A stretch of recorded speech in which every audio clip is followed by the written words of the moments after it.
या ठिकाणी पत्रकार हे एक पत्रकार हा त्यांचा व्यवसाय झाला, परंतु पालक म्हणून सुद्धा ते खूप जागरूक आहेत. ज्ञानाचा दिवा खरोखरच आज त्यांनी या ठिकाणी पेटवलेला आहे. वैचारिक आणि ज्या वेळेस त्यांनी शाळेचं काय प्लस असू द्या, प्लस पण ते सांगायला आनंदाने येतात, काय मायनस असू द्या, ते आपल्याला जागे करण्यासाठी सुद्धा ते या ठिकाणी हजर असतात. म्हणजे फक्त कौतुक करणे हा सुद्धा एक पालकांचा भाग नाहीये, तर ज्या ठिकाणी तुमच्या अपेक्षा आहेत त्याही या ठिकाणी ते व्यक्त करतायत. शाळाही त्यांच्या अपेक्षा पूर्ण करण्याचा 100% प्रयत्न करते. त्यांनीही त्यांच्या अपेक्षा या ठिकाणी मांडाव्यात. तुमच्या संकल्पना उद्याच्या भविष्यासाठी खूप आम्हाला मार्गदर्शक ठरणार आहेत. झाल्यावर सगळे उभं राहा. खरंच कळतंय भावभावनांचं गंभीर्य तोच चितारू शकतो कागदावरचं सौंदर्य. अशाप्रमाणे आजच्या आपल्या या नवोदित कवी कवयित्री आपल्या समोर नवनवीन कविता सादर करणार आहेत. धन्यवाद. दगडावर फोडा, दगडावर.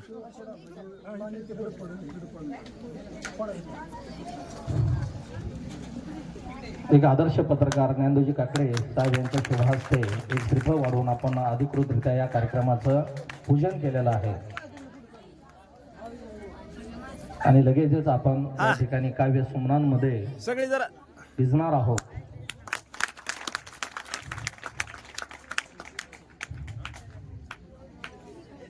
श्रीफळ उभा फुटलेला आहे म्हणजे कार्यक्रमाला आपल्याला शुभ आशीर्वाद दिलेलेच आहेत.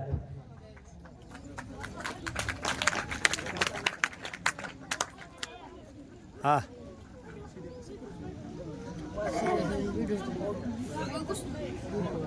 सगळे एकदा पुढे उभा राहा. सगळे फोटो घेऊ दे.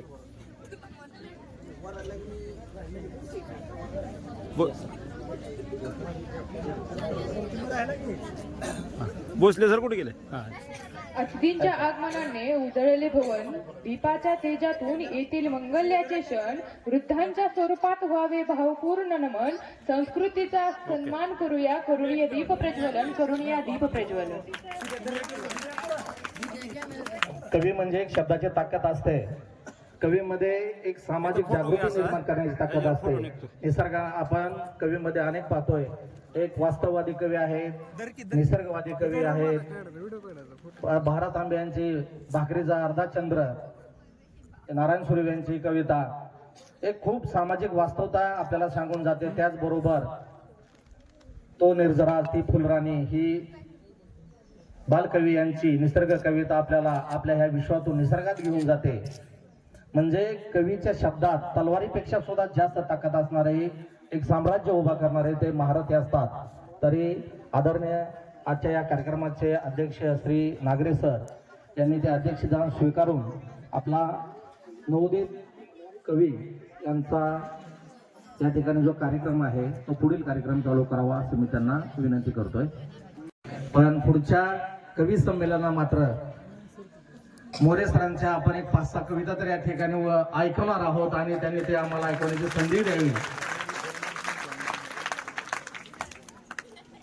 आपल्या प्रशालेचे मुख्याध्यापक श्री भोसले सर यांच्या अतिशय सुप्त मार्गदर्शनाखाली सर्व सहशिक्षक आपापल्या पद्धतीने आपापल्या साहित्याचा वाटा या ठिकाणी उचलत आहेत. तसेच आपल्या प्रशालेवर खरोखर आत्मात प्रेम करणारे श्री लोंढे सर असतील, पत्रकार असतील, अनेक मलोडी या ठिकाणचे पालक असतील, हे सर्व शिक्षण प्रेमी नेहमी आपल्याला आपल्या सर्व कार्यक्रमामध्ये सहकार्य करतायत. आणि आज आपल्याला एक नवीन पर्वणी या ठिकाणी मिळणार आहे.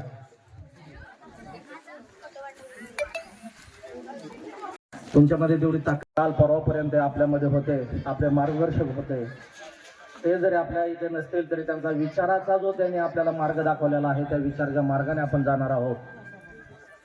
आज प्रत्यक्ष ती व्यक्ती या ठिकाणी हजर असायला हवी होती. ते वैभव पावायला ते सुद्धा इथे असायला हवे होते. पण आपल्या दुर्दैवानं आज आपल्याला त्यांच्या प्रतिमेचे पूजन करावं लागतंय. खूप भावपूर्ण शब्दामध्ये मी त्यांना या ठिकाणी भावपूर्ण श्रद्धांजली अर्पण करतोय. आणि सर्व कवींना विनंती आहे की आपण विचार मंचावर असं नसतं व्हावं. जे ऑफिसमध्ये बसलेले जे सन्माननीय कवी आहेत त्यांना मी विनंती करतो, या विचार मंचावर आपली बसण्याची व्यवस्था केलेली आहे, तरी आपण या विचार मंचावर येऊन असं नसतं व्हावे.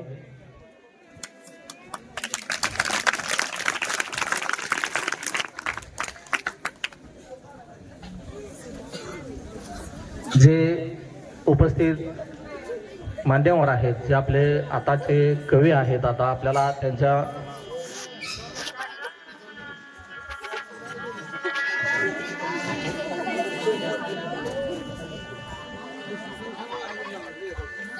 सर्व आलेले जे कवयित्री आहेत सन्माननीय, त्यांनी या विचार मंचावर आसनस्थ व्हाव्यास विनंती करतो. आणि आज स्वर्गीय कैलासवासी आदरणीय पारखे साहेबांच्या प्रतिमेचे पूजन आणि त्याचबरोबर विद्येची देवता सावित्रीबाई फुले यांच्या प्रतिमेचे पूजन उपस्थित कवी आणि या कवी संमेलनाचे अध्यक्ष श्री नागरे सर यांचे शुभारंभ करावे अशी मी त्यांना विनंती करतो.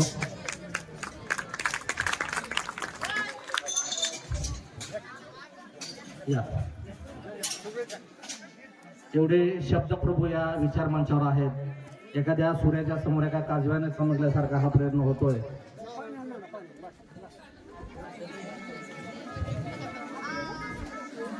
कैलासवासी पारखे साहेब आणि विद्येची देवता सावित्रीबाई फुले यांच्या प्रतिमेचे पूजन आजच्या कार्यक्रमाचे अध्यक्ष आदरणीय नागरे सर आणि त्यांचे सर्व कवी आणि कवयित्री यांच्या शुभ हस्ते आपण प्रतिमेचे पूजन करतोय.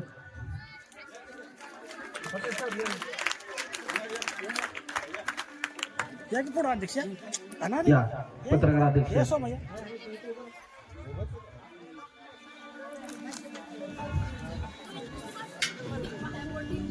जे ना देखे रवी ते देखे कवी असं म्हटलं जातं. जे सूर्याला पाहता येत नाही ते कवीची नजर तिथपर्यंत पोहोचली जाते. कविता ही हृदयातून निघलेली असते. कविता ही एका हृदयातून दुसऱ्या हृदयाचा ठाव घेण्याची ताकद कवितेच्या शब्दामध्ये असते. कवितेतले शब्द हे अतिशय तोलून म्हणून त्या ठिकाणी वापरले जातात.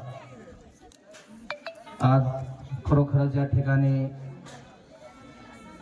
कवी संमेलनामधून आपल्याला या नवोदित कवींच्या विचारांची या ठिकाणी झलक पाहायला मिळणार आहे. त्याचा आनंद आपल्याला मिळणार आहे. हे समोर बसलेल्या विद्यार्थ्यांसाठी एक प्रेरणा असेल. तुमच्यामध्ये सुद्धा एक कवी लपलेला असतो, दडलेला असतो. त्याही सुप्त गुणाला वाव मिळण्यासाठी आज तुम्हाला इथे प्रेरणा मिळणार आहे. नागरे सर यांनी अतिशय चांगल्या पद्धतीने आपल्या केम आणि केम परिसरामध्ये एक साहित्यिक चळवळ उभी केलेली आहे. त्यांचे अनेक लेख मी वाचतोय, त्यांचे अनेक कार्यक्रम पाहतोय. एक नवोदित कवी घडवण्याचं ते काम करतायत. खरोखरच त्यांचंही कार्य वाखण्यासारखं आहे. आपल्या प्रशालेचे मोडे सर हे सुद्धा मराठी विषयाचे गाढे अभ्यासक आहेत.